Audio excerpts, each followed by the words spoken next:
તળાજા વિસ્તારમાં 100% eco friendly ગણેશજીની મૂર્તિની સ્થાપના કરવામાં આવી છે। વૃક્ષની છાલમાંથી બનાવેલા ગણેશજીનું કુદરતી વાતાવરણમાં સ્થાપન કરવામાં આવ્યું છે। કુદરતી વાતાવરણમાં ઝાડની ડાળીઓનો ઉપયોગ કરાયો છે, જેથી આ મૂર્તિ સુરતમાં આકર્ષણનું કેન્દ્ર બની છે।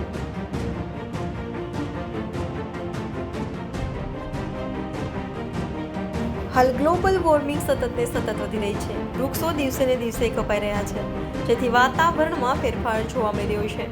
ભારતમાં વૃક્ષ વાવવા માટે અને વૃક્ષનું જતન કરવા માટે અનેક મુહિમ ઉઠાવવામાં આવી રહી છે।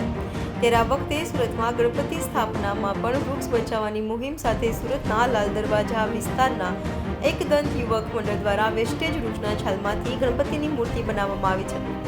વેસ્ટેજ વૃક્ષની છાલમાંથી મૂર્તિ બનાવવા માટે મૂર્તિકારોને 45 દિવસ જેટલો સમય લાગ્યો હતો।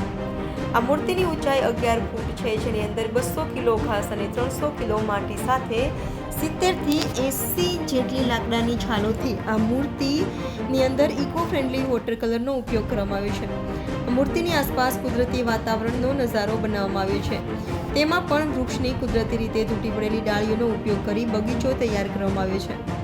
સાથે જ પક્ષીઓના માળા પણ મૂકવામાં આવ્યા છે। આ યુવક મંડળ દ્વારા છેલ્લા 4 વર્ષથી શ્રીજીની સ્થાપના કરવામાં આવે છે, જેમાં દર વર્ષે અલગ અલગ થીમ રાખવામાં આવે છે। ત્યારે આ વર્ષે સંપૂર્ણ ઇકો ફ્રેન્ડલી ગણપતિનું સ્થાપન કરવામાં આવ્યું છે। એટલું જ નહીં, આ ગણપતિની પૂજામાં વપરાતી અગરબત્તી પણ ઇકો ફ્રેન્ડલી છે।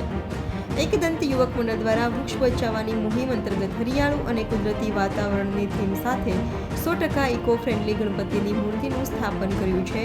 આ સમગ્ર સુરતમાં લાકડાની છાલમાંથી બનાવવામાં આવેલી આ શ્રીજીની મૂર્તિ આકર્ષણનું કેન્દ્ર બની છે।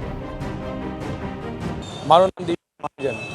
અમે આ મૂર્તિનું આયોજન એક વેસ્ટેજ લાકડું હોય એના વેસ્ટેજ છાલમાંથી આનું અમે આયોજન કરવામાં આવેલું છે, અને આના દ્વારા અમે લોકોને સેવ ટ્રી, સેવ વોટર અને સેવ પર્યાવરણનો મેસેજ આપવા માંગીએ છીએ।